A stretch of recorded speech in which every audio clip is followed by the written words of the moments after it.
Everything's fine on 93.9 Dublin South FM. Moving on to another item, which is completely different from what we've been talking about so far, is actually we are still in the month of Muharram, and forgive me if I do remind you again that today is the death anniversary of, in fact, yesterday was the death anniversary of the son of Imam Hussein, Imam Sajjad, who was the fourth Imam of the Muslim world.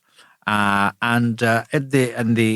the only survival of the Battle of Karbala, and returned back to Medina and survived for 35 years back in from Karbala to Medina. And he passed away after 35 years, same in the month of Muharram. So is it a coincidence? It is a sign of Allah,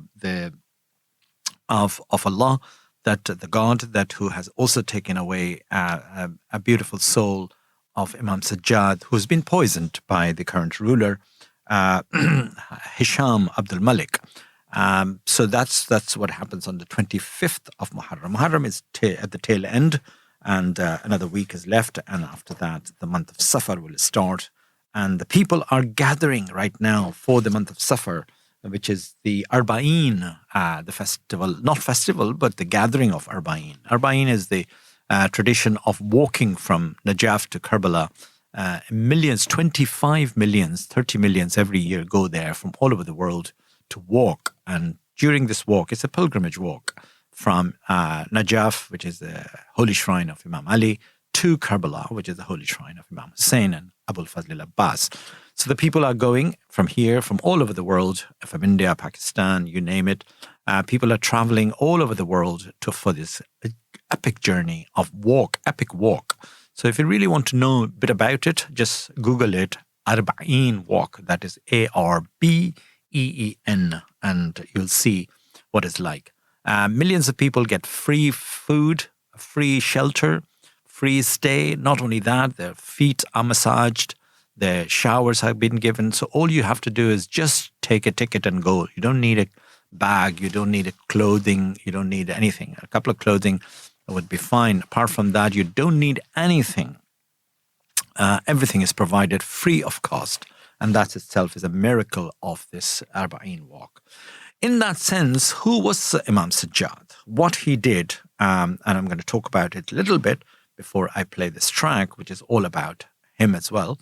So what he was obviously the fourth Imam, and he survived because he was sick and shivering from fever, couldn't fight with Imam Hussein, otherwise he would have been killed as well. But there had been some attempt on his life all the way through his journey from Karbala to Kufa to Sham, where he was imprisoned in the dungeons of Yazid ibn Muawiyah for almost about a year. And then when they were released, he's been given back the heads of all the shuhada, all the pilgrimage, all the family members who were killed on the 10th day of Muharram, to bury, because he was the only witness to match the head with the bodies in order to bury them. So they returned back to Karbala, the same route they came to, and then from Karbala they returned back to Medina, which was their original home was. Now, in Medina, if you go to Medina, beside the Prophet Muhammad's mosque, there is a big graveyard called Jannat al-Baqi. And that's where Imam Sajjad's grave lies, with his son Imam Baqir and Imam Jafar as-Sadiq alayhi salam. So there are three wonderful opportunities, but which was demolished by the ruler, because the ruler didn't like Ahl al-Bayt, so therefore they had enmity, and but the sign and the place is still very much prominent. They put the little stones just to recognize whose grave is what. And a lot of pilgrimage goes when they visit Medina. They go to Jannat al-Baqi, which they open in the morning, early morning after Salat al-Fajr, and then people visit it and all that. So that's Imam Sajjad. Imam Sajjad, as is known, Zain al-Abidin, and his son Zaid was another Imam, but he did not get the full leadership. His half-brother, I would say, Imam Baqir got it, the full imamat, the leadership.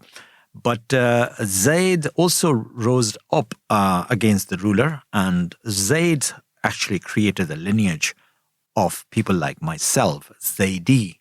So the Zaidis are come from the lineage of Zaid, who was the son of Imam Sajjad as well. Anyway, sit back and listen to this heart-wrenching track, which is there about Imam Sajjad. You are listening to 93.9 Dublin South FM. Broadcasting from the Dundrum Town Centre, this is Dublin South FM.